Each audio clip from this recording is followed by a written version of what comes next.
dari sebagian besar korban yang meninggal itu belum pernah ada satupun yang meninggal hanya karena COVID ya. Jadi belum ada ya? Jadi belum. Jadi biasanya memang ada komplikasi penyakit, ada gangguan pernapasan, kemarin ada beberapa yang meninggal karena stroke, ada karena jantung juga ada, dan malah mereka COVID-nya negatif. Gitu. Jadi kita sebaiknya tidak menghubungkan antara COVID-19 ini dengan kematian. Kalau dengan sakit, ya bahwa kalau kita kena, kalau saya kena, saya mungkin pernah kena. Saya kena, kemudian nanti mungkin saya akan mengalami demam atau pilek atau batuk atau agak-agak sesak napas lah selama 1 minggu. Tapi sesudah itu, sesudah antibodi kita keluar untuk melawan virus ini, maka kita akan kebal.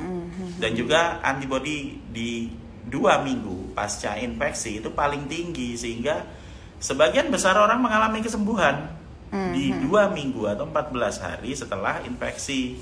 Jadi kalau COVID ini membuat sakit, ya gejala penyakit ya, tapi COVID ini tidak seganas atau tidak membunuh seperti yang ada di media. Hidup kita tuh indah, banyak yang bisa kita lakukan selama kita masih bisa hidup, itu banyak, dan hidup kita bukan angka loh ya. Hidup kita tidak ditentukan dengan statistik. Ya. Jadi sebenarnya kalau ada yang misalkan di berita yang meninggal karena corona itu sebenarnya sudah komplikasi dengan penyakit lain gitu ya. Jadi bukan meninggal karena satu virus corona ini sendiri gitu. Bukan. Jadi itu tidak ada dalam data bahwa ada yang meninggal hanya karena satu virus ini. Jadi belum ada. Jadi jangan panik.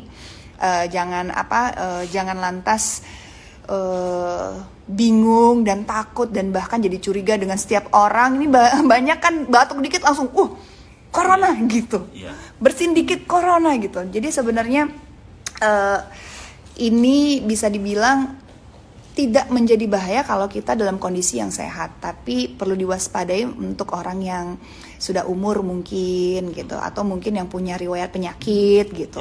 Jadi itu yang harus lebih waspada.